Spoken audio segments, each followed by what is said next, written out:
الحكيم رب اشرح لي صدري ويسر لي أمري واحلل عقدة من لساني يفقهوا قولي اللهم اغفر لي وارحمني واهدني وارزقني اللهم اغفر لي وارحمني واهدني وارزقني اللهم اغفر لي وارحمني واهدني وارزقني ربنا آتنا من لدنك رحمة وهيئ لنا من أمرنا رشدا ربنا زدنا علما والحقنا بالصالحين ربي أعوذ بك من همزات الشياطين وأعوذ بك ربي أن يحضرون صدق الله العظيم. Segala puja dan puji hanya milik Allah Rabbul Alamin yang telah begitu sayangnya kepada hamba-hambanya, diberikannya makhluk-makhluk ciptaannya, wabil khusus kita sebagai manusia, berupa nikmat sehat, nikmat panjang umur, dan yang lebih terutama nikmat iman, nikmat Islam. Sehingga dengan kasih sayang Allah yang diberikan kepada kita hamba-hambanya, digerakkan hati kita untuk melangkahkan kaki kita dari rumah menuju masjid ini dalam rangka memenuhi panggilan Allah, salat subuh berjamaah, yang kemudian setelah dilakukan hamba-hamba Allah yang beriman dengan izin Allah tidak langsung pulang ke rumah setelah melaksanakan salat subuh, melainkan duduk bersimpuh di majlis yang mulia, majlis yang penuh dengan berbagai macam keberkahan. Di antaranya ada ampunan Allah, ada keberkahan-keberkahan yang lainnya. Didoakannya kita oleh malaikat, dimohonkan istighfar kita oleh malaikat, sehingga duduknya kita bersimpuh di majelis ilmu ini kita niatkan semata-mata untuk beribadah kepada Allah Subhanahu wa taala.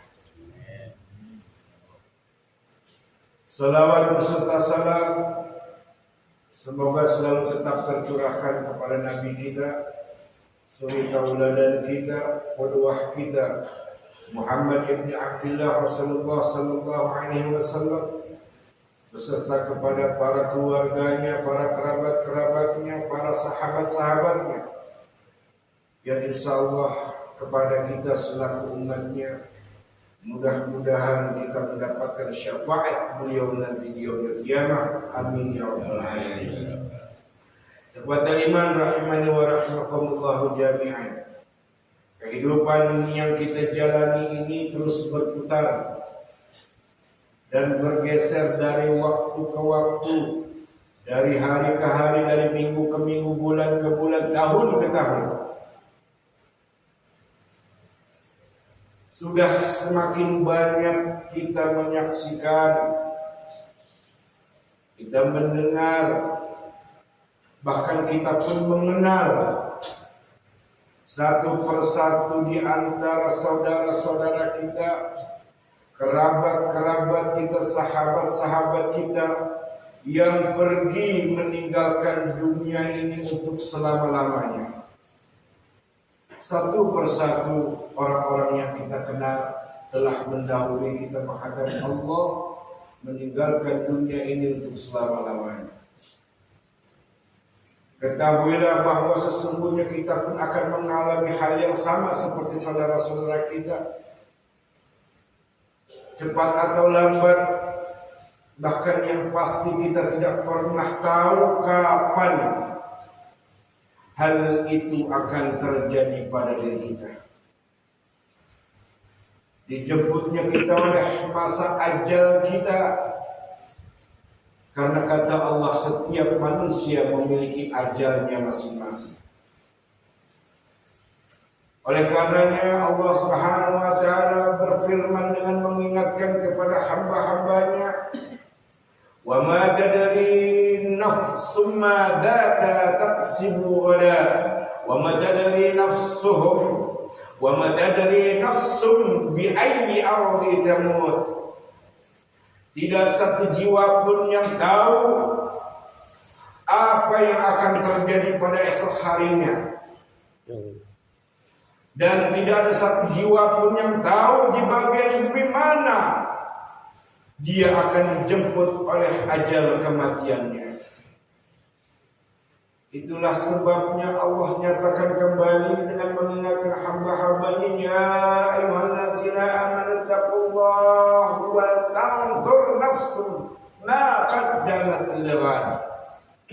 Wahai kalian yang merasa beriman, yang sudah beriman, yang tua maupun yang muda, yang sedang menjauh atau yang sedang mendekat, kemari kalian, kata Allah, aku ingin sampaikan kepada kalian. Yang pertama, bertakwalah kalian kepadaku. Yang kedua, apakah sudah kalian persiapkan perbekalan untuk menuju hari esok?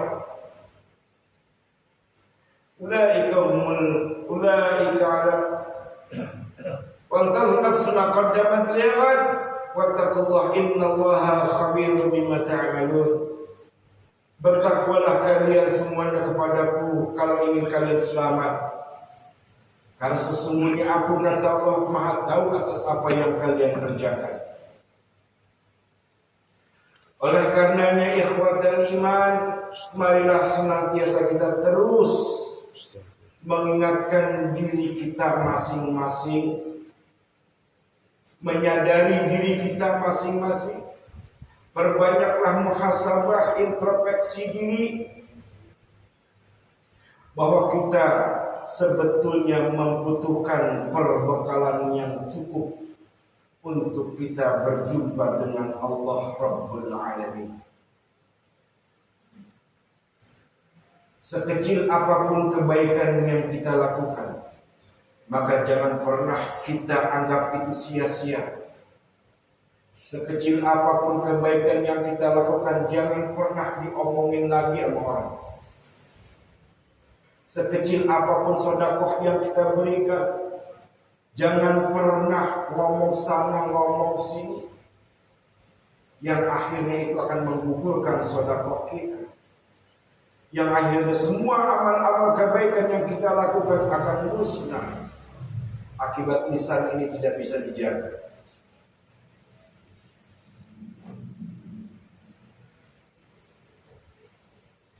Dan jangan pernah menganggap remeh perbuatan hal-hal yang sifatnya kebaikan, walaupun hanya sebatas menegur sapa, walaupun hanya sebatas memberikan senyum kepada saudara-saudara kita, walaupun hanya sebatas memberi salam kepada saudara-saudara kita sambil berjabatkan tangan kita. Jangan pernah hal yang sepele itu dianggap remeh. Bahwasanya kata Nabi sallallahu alaihi wasallam, la tahqiranna minal ma'rufi syai'an walau an talqa akhaka bi wajhin talq. Jangan sekali-kali engkau meremehkan kebaikan sekecil apapun itu, meskipun kau hanya berwajah ceria di hadapan saudara. Faman ya'mal mithqala dzarratin khairan yarah wa man ya'mal mithqala dzarratin syarran yarah. Sekecil apapun kebaikan yang kita lakukan, maka Allah akan memperlihatkan balasannya kepada hamba-hamba. Sekecil apapun keburukan yang dilakukan, Allah pun juga akan memperlihatkan kepada hamba-hambanya atas dosa yang dilakukan. Ikhwatul iman rahimani wa rahimakumullah jami'an. Pada pertemuan kita kali ini, Imam Az-Zahabi rahimahullah ta'ala mengangkat pembahasannya tentang dosa besar, adiyatu awliyaillahi azza wa jalla wa mu'adatuhum, yaitu dosa besar mengganggu, menyakiti wali-wali Allah atau memusuhi mereka. Dosa besar mengganggu menyakiti wali-wali Allah atau memusuhi mereka.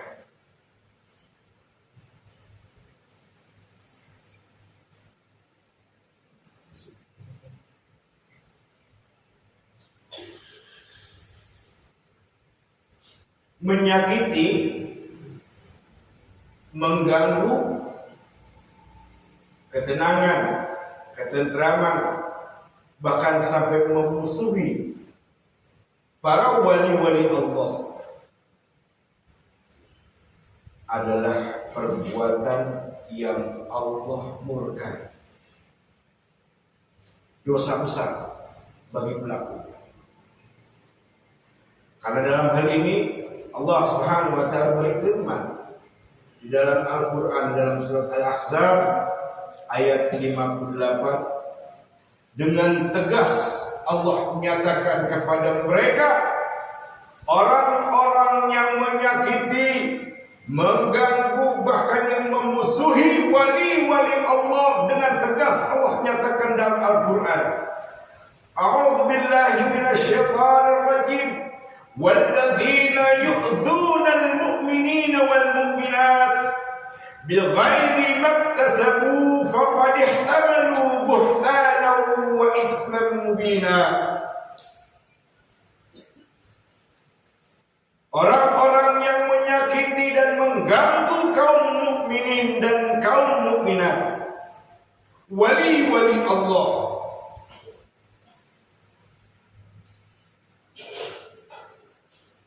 bighairi maktasabu, tanpa alasan yang dibuat oleh para wali-wali Allah itu. Menyakiti, mengganggu, memenjarakan wali-wali Allah tanpa hak, tanpa ada alasan yang pernah diperbuat berupa kesalahan, tapi diganggu kehidupannya, disakiti dirinya, bahkan dipenjarakan wali-wali Allah Subhanahu wa taala. Siapapun dia, kaum manapun itu, yang menyakiti, mengganggu sampai memusuhi wali-wali Allah,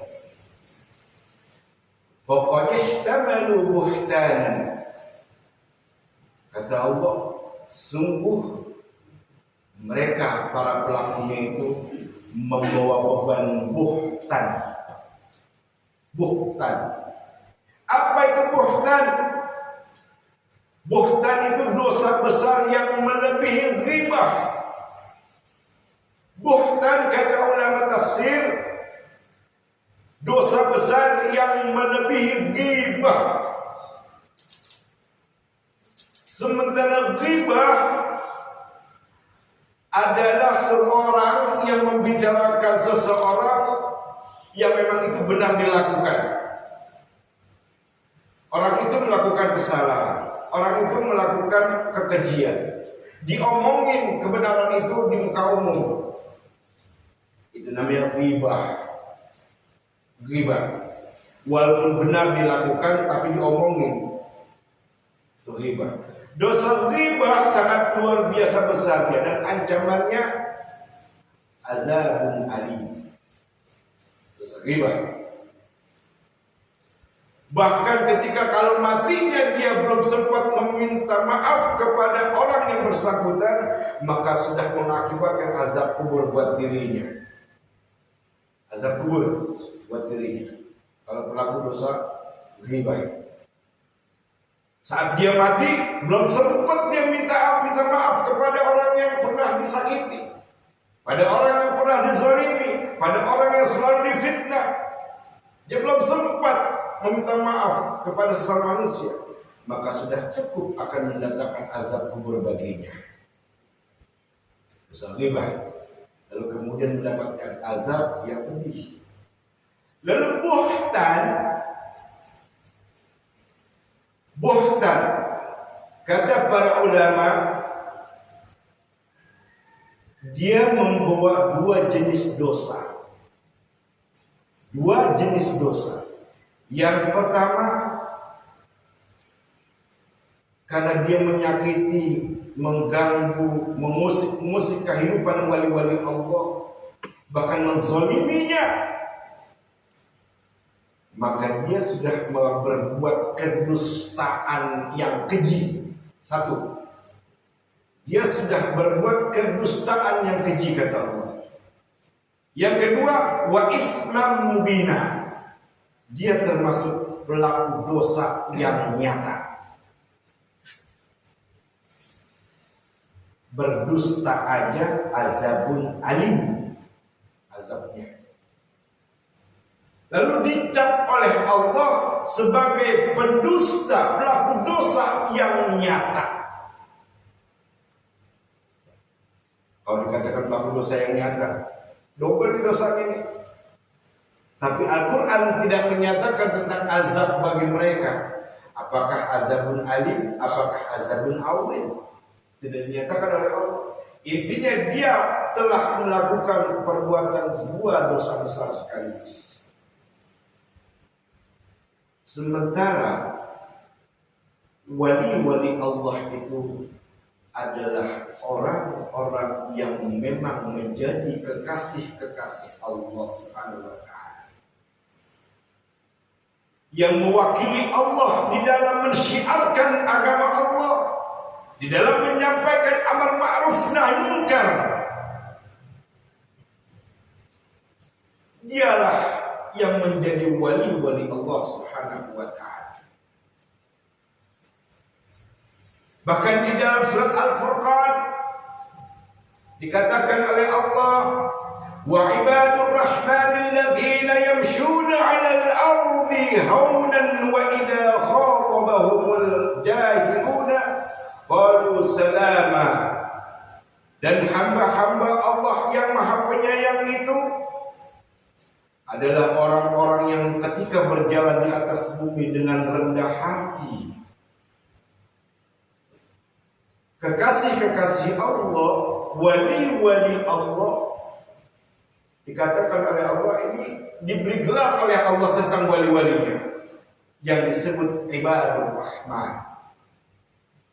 Allah yang langsung memberi gelar kepada wali-walinya, kekasih-kekasihnya, yang istiqamah berjalan di atas kebenaran, yang istiqamah menegakkan amal ma'ruf nahi munkar, yang istiqamah dia taat patuh tunduk kepada Allah, enggak takut kepada siapapun kecuali kepada Allah Subhanahu wa Ta'ala.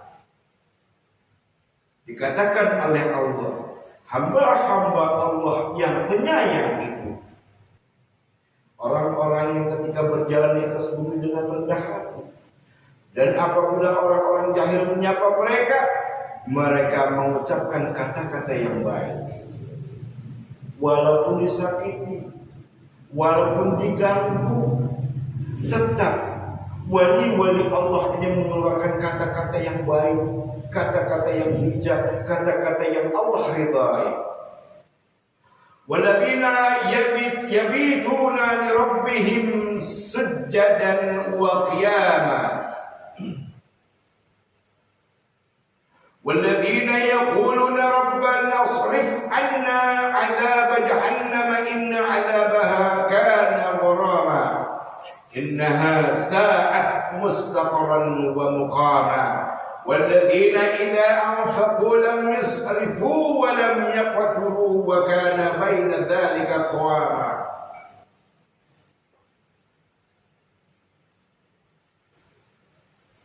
Dan orang yang melalui malam harinya, wali-wali Allah yang sebenarnya, ketika di sepertiga malam dia bangun untuk bersujud kepada Allah, memohon kepada Allah. Dia tinggalkan kasurnya, dia tinggalkan istrinya, anaknya. Meski istri dan anaknya orang-orang yang mencintai, tapi hatinya lebih mencintai Allah Subhanahu wa Ta'ala. Dia bangun sepertiga malam, dia ngambil wudhu, dia persiapkan diri untuk menghadap Allah Subhanahu wa taala. Mohon ampun, meminta perlindungan kepada Allah Subhanahu wa taala. Dan orang-orang yang berkata, "Ya Allah, ya Tuhan kami, jauhkanlah azab Jahannam dari kami. Sesungguhnya azab itu adalah kehinaan yang kekal. Sesungguhnya Jahannam itu seburuk-buruk tempat menetap dan tempat kediaman.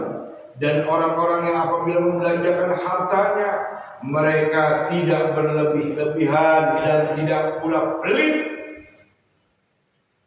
Dan adalah pembelajaran itu di tengah-tengah antara yang demikian. Secukupnya dia mengeluarkan harta." Ini ciri orang yang ibadur rahman. Ciri orang-orang yang menjadi kekasih-kekasih Allah adalah orang-orang yang istiqamah melakukan ketaatannya kepada Allah, menjaga dirinya dari azab Allah, menegakkan kebenaran, menegakkan keadilan, berbicara hak sebagaimana Allah perintahkan, sebagaimana Nabi SAW perintahkan. Dia tidak takut dengan ancaman-ancaman yang akan diterimanya. Dia tidak takut mati, karena kematian meninggalkan dunia ini bukan akhir dari kehidupan. Kematian yang ada di dunia ini hanyalah berpindah alam. Wali-wali Allah tidak takut mati. Wali-wali Allah tidak takut dalam hal-hal yang akan menyakiti dirinya. Yang hanya dia takuti ancaman Allah tentang azabnya yang begitu berat. Itu wali-wali Allah Subhanahu wa ta'ala. Kekasih-kekasih yang diberi gelar oleh Allah ibadur rahman.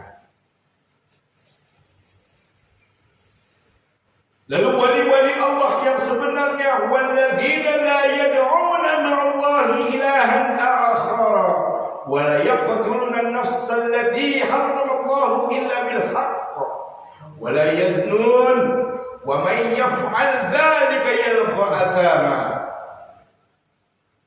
Wali-wali Allah yang tidak pernah menyembah kepada selain Allah, yang tidak gila, yang tidak tamak terhadap harta, jabatan dan tahta. Wali-wali Allah tidak pernah melencengkan ayat-ayat, tidak pernah melencengkan hadis-hadis hanya untuk jabatan dan kedudukan. Ini wali-wali Allah. Karena apabila hatinya berbelok ke arah demikian, maka dia termasuk orang yang syirik kepada Allah, menduakan Allah, hidupnya lebih mengutamakan kepada kehidupan dunia, gila terhadap jabatan, tamak terhadap harta dan kedudukan. Kalau ada casing yang demikian, casing yang berwajah seperti alim, casing yang berwajah seperti ustadz, kiai, tapi hatinya tamak terhadap kehidupan, tamak serakah terhadap jabatan, maka dia bukan termasuk wali-wali Allah Subhanahu wa ta'ala.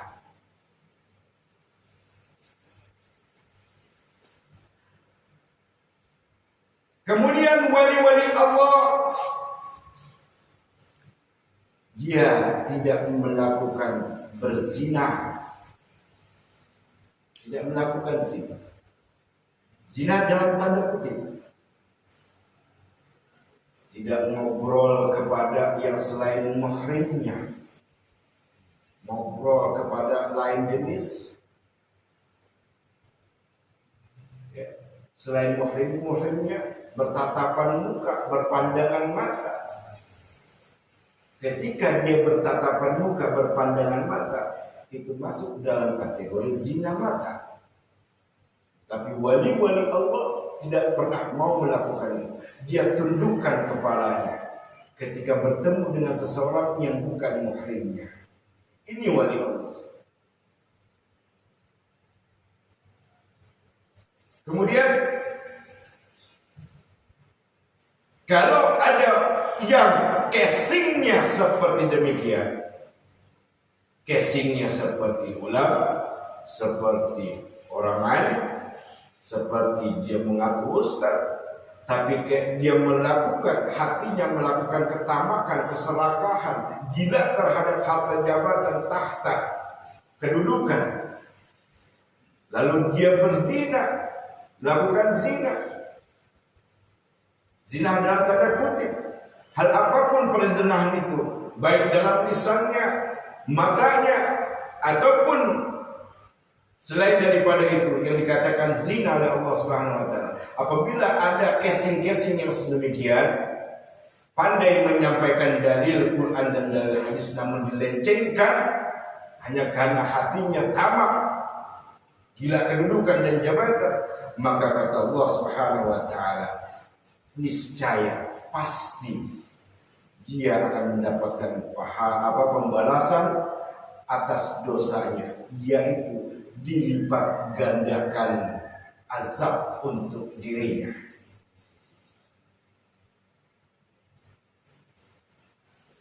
Makanya banyak sekarang ini, akhir zaman ini, yang berkesing ustaz, kiai, tapi syuk, sesat. Kadang-kadang kita percaya. Kalau ada yang demikian, gila karena jabatan, tahta, harta, kedudukan, menyelempengkan dalil-dalil Quran dan hadis untuk ketamakan dirinya demi dunia, maka diancam oleh Allah, dia akan mendapat azab yang dilipat gandakan. Dosanya pedih, lalu dilipat gandakan oleh Allah Subhanahu wa taala. Ikhwatal iman rahimani wa rahimakumullah jami'an. Lalu bagi orang-orang yang menyakiti wali Allah yang sesungguhnya, dia mendapatkan dua jenis dosa. Yang pertama, dia melakukan dosa atas kedustaannya yang keji. Yang kedua, dia sebagai pelaku dosa yang nyata.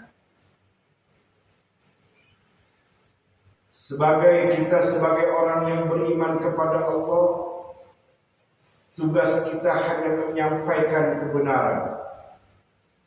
Berhentilah kalian melakukan hal-hal yang berkaitan dengan dosa besar ini, memusuhi wali-wali Allah, mengganggunya, memenjarakannya, bahkan membunuh wali-wali Allah. Berhentilah kalian. Jangan kalian lanjutkan.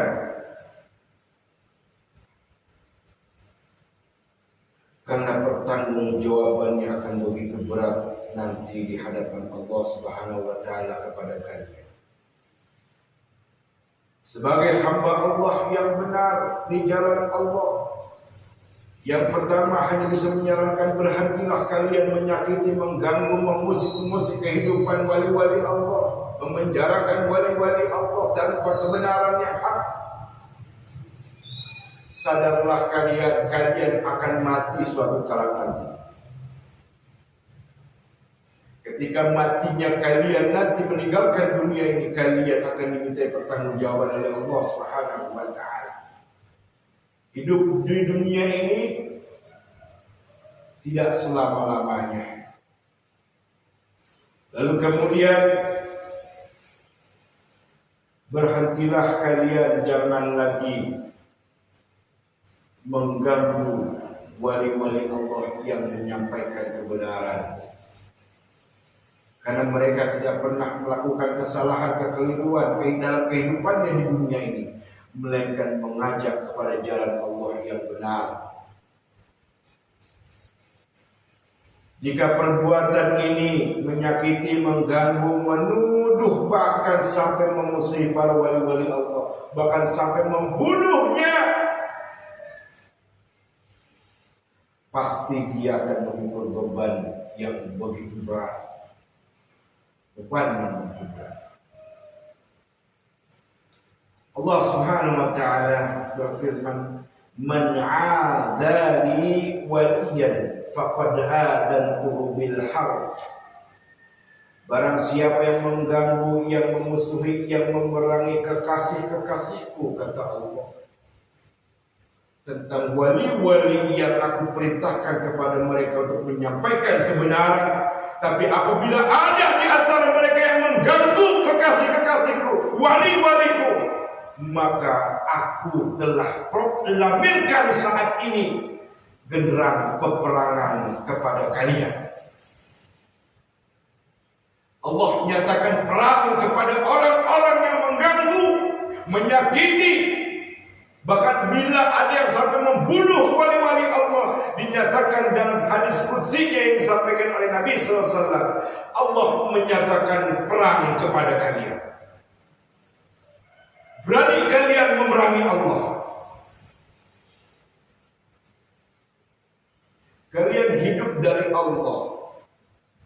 Kalian bisa dapat rezeki dari Allah, tapi kalian menantangi perang oleh Allah Subhanahu wa taala.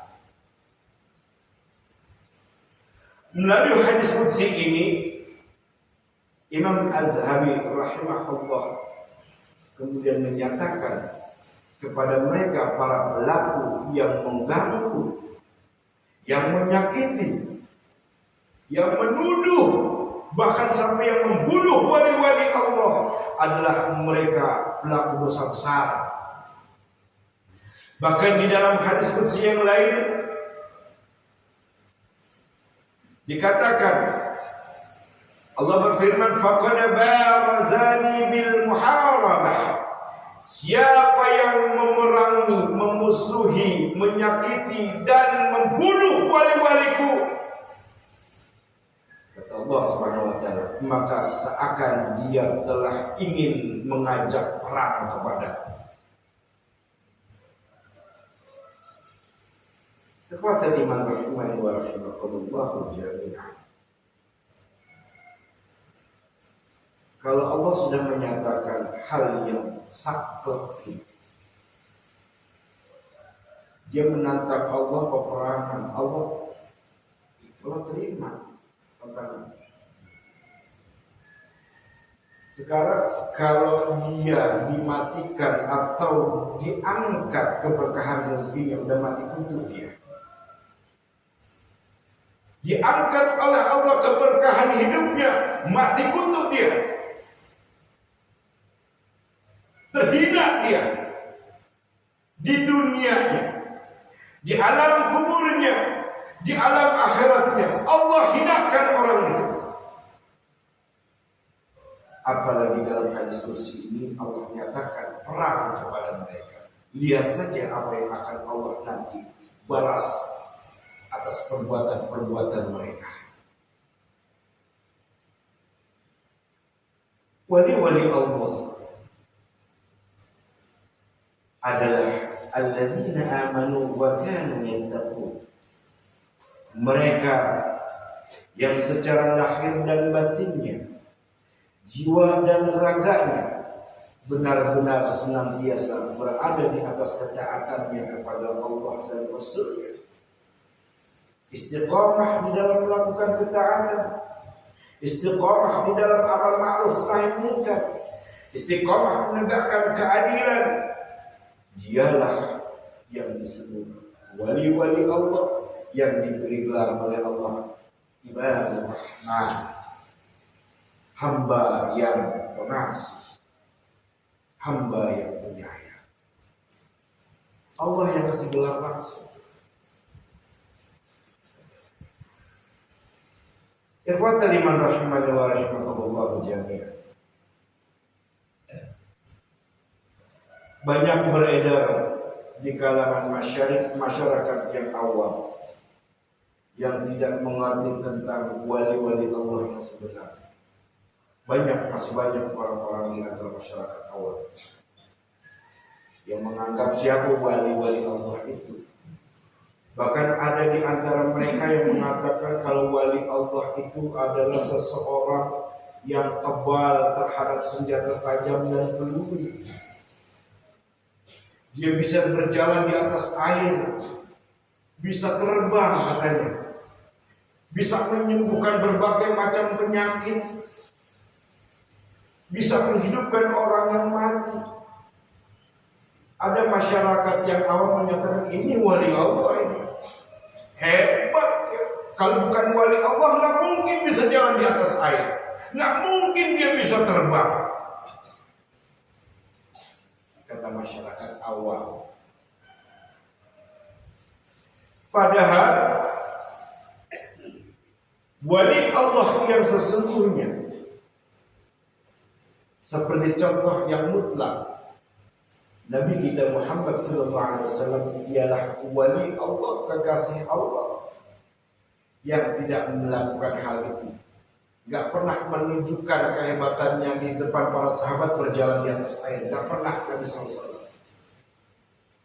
Dan Nabi SAW gak pernah yang namanya terbang, menunjukkan kehebatannya sebagai wali Allah. Dia terbang, gak pernah di hadapan para sahabat, gak pernah menunjukkan. Bahkan Nabi SAW sesungguhnya kekasih Allah yang nyata,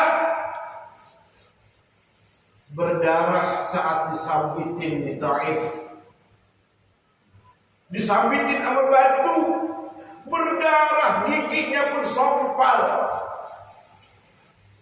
darahnya mengalir, yang kemudian dihalangi oleh jubahnya, jangan sampai darahnya itu ke bumi Taif. Karena kalau sampai darahnya itu ke bumi Taif, maka bumi Taif itu akan hancur.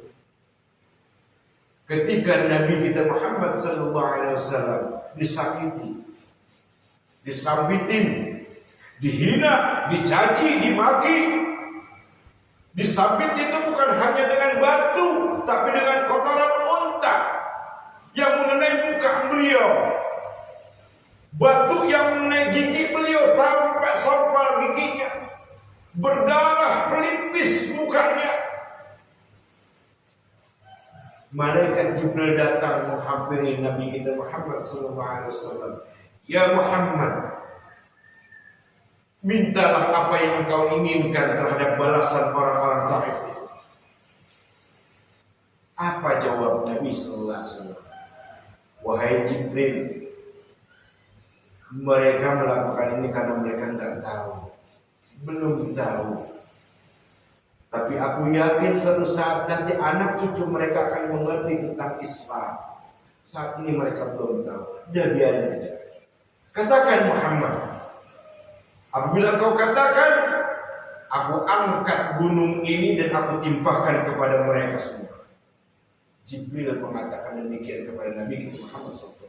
Ia gak tega melihat seorang kekasih Allah yang disakiti, dicaci, dimaki, sampai berdarah-darah. Ikhwatal iman rahimani wa rahimakumullah. Jadi wali Allah itu bukan yang bisa jalan di atas air, bukan yang bisa terbang, bukan yang kebal terhadap peluru ataupun senjata tajam. Enggak, bukan. Keliru. Bahkan Imam Syafi'i menyatakan, kalau ada kita melihat orang-orang seperti itu, timbang dengan dua timbangan. Yang pertama, bagaimana ibadahnya kepada Allah, sesuai nggak dengan Al-Quran dan As-Sunnah. Yang kedua, bagaimana hubungan dia terhadap sesama manusia. Baik, apakah dia takabur atau sombong. Karena wali-wali Allah tidak ada yang berjiwa angkuh. Wali-wali Allah tidak ada yang pernah menyombongkan dirinya dengan ilmu yang dia miliki. Karena ilmu yang dia miliki itu bukan punya dia, titipan yang Allah titipkan kepada hamba-hambanya untuk disampaikan kepada khalayak manusia yang lainnya. Jangan mentang-mentang berilmu, kalau jalan dada dulu ogah banget menyapa. Semalam saya ketemu sama seorang pendakwah ketika pulang dari tahlilan semalam. Pulang di jalan ketemu dengan seseorang suka ceramah, pengisi kajian tadi, ketemu dengan saya pas-pasan, kagak ada yang asli ucapan salam kan. Saya pengen tahu gitu, ilmunya kan tinggi biar saya pengen tahu ucapan salam dari orangnya. Ternyata kagak. Melengos iya, dari jauh dia udah melihat saya, dari jauh udah melihat saya.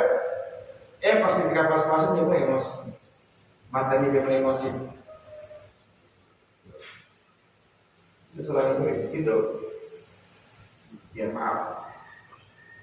Allahu a'lam bishawab. Apakah pantas seorang ustaz bersikap seperti itu?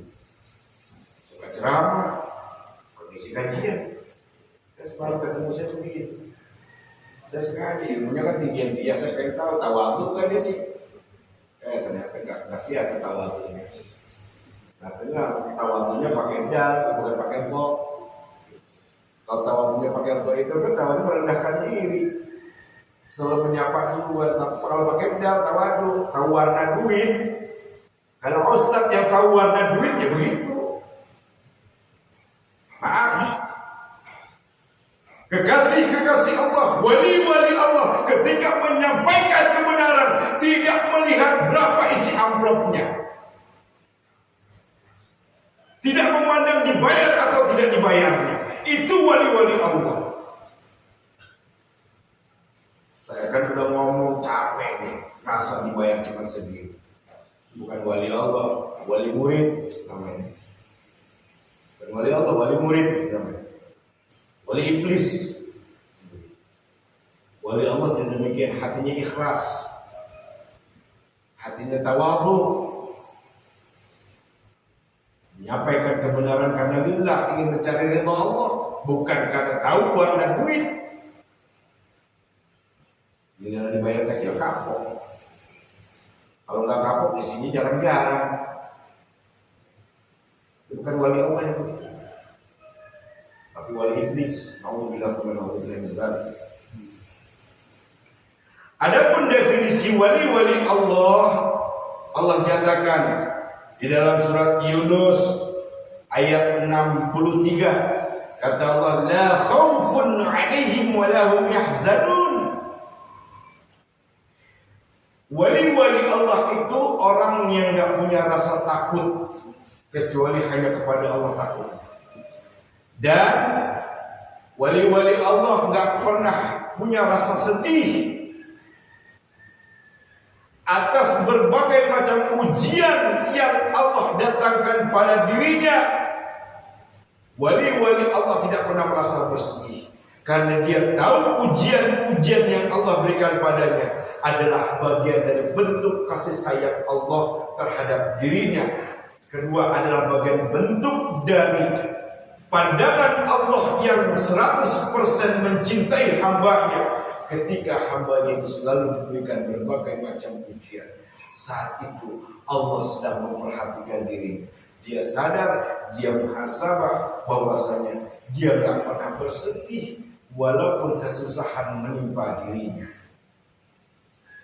Bagi para wali-wali Allah, kekasih-kekasih Allah yang istiqamah dalam ketaatannya kepada Allah, mereka mendapatkan kabar gembira. Dalam surat Yunus ayat yang berikutnya, wali-wali Allah yang gak punya rasa takut menyampaikan kebenaran, menyampaikan keadilan, beramal maaf nahi munkar, lalu kemudian dia gak bersedih terhadap berbagai macam ujian yang menimpanya, maka akan diberikan kabar gembira oleh Allah Subhanahu wa taala ketika di dunianya. Yaitu apa? Dia akan diberikan keamanan, dia akan diberikan keberkahan dari berbagai macam penjuru jika di dunia. Yang kedua, kabar gembiranya dari Allah, dia termasuk ahlul jannah. Dia termasuk ahlul jannah. Ikhwatul iman, Kemudian Allah katakan dzalika huwal fawzul azim. Yang demikian itu adalah kemenangan yang agung bagi wali-wali Allah, mendapatkan kabar gembira, diberikan aman oleh Allah meskipun disakiti, dizalimi, dihianati, diganggu kehidupannya, terusik kehidupannya, dipenjarakan, tapi tetap Allah berikan keamanan untuk dirinya. Diberi aman oleh Allah Subhanahu wa taala, sehingga orang-orang yang mengganggunya tidak akan melakukan yang lebih. Bahkan kalau sampai ada bagi mereka yang membunuh wali-wali Allah Subhanahu wa taala, diberikan kabar gembira oleh Allah tentang surga yang sudah menunggu dirinya. Wallahu a'lam bishawab. Mudah-mudahan ada manfaatnya untuk kita semua. Wabil khusus untuk diri Al-Fakir yang menyampaikan, marilah sama-sama kita berusaha untuk menjadi wali-wali Allah yang sesungguhnya. Karena yang disebut wali-wali Allah itu bukan hanya seorang ustaz, bukan hanya seorang kiai, bukan hanya seorang yang alim, bukan hanya seorang yang berjabat, punya jabatannya sebagai sebagai para pendakwah, bukan. Tapi yang sebenarnya wali-wali Allah itu adalah yang istiqamah menjalankan ketaatan, kepatuhan, ketundukannya kepada Allah, dan senantiasa selalu mengabdi dan menjunjung tinggi sunnah-sunnah Rasulullah sallallahu alaihi wasallam. Ikhwatul iman rahimani wa rahimakumullah jami'an. Semoga kita selalu diberikan kekuatan iman Islam kita oleh Allah Subhanahu wa taala. Semoga kita bisa menjadi wali-wali Allah yang diberikan kegembiraan ketika kita di dunia, diberikan keberkahan hidup kita, umur kita, rezeki kita, keluarga kita, anak istri kita diberikan keberkahan oleh Allah Subhanahu wa taala. Usaha-usaha kita, ikhtiar-ikhtiar kita yang lainnya dalam bentuk apapun, semoga Allah memberikan kelancaran kepada kita dan dianugerahi keberkahan dari berbagai macam penjuru, dan mudah-mudahan kita menjadi penghuni surga Allah Subhanahu wa taala. Amin amin ya rabbal alamin. Sebelum ditutup, barangkali ada hal yang ingin ditanyakan, silakan. Wa fil akhirati hasanatan wa qina adzabannar. Wa sallallahu alaihi Muhammadin wa ala alihi wa sahbihi wa sallam. Subhana rabbika rabbil izzati amma yasifun. Wassalamun ala mursalin walhamdulillahi rabbil alamin. Subhanakallahumma wa bihamdika asyhadu an la ilaha illa anta astaghfiruka wa atubu ilaik. Wassalamu alaikum warahmatullahi wabarakatuh.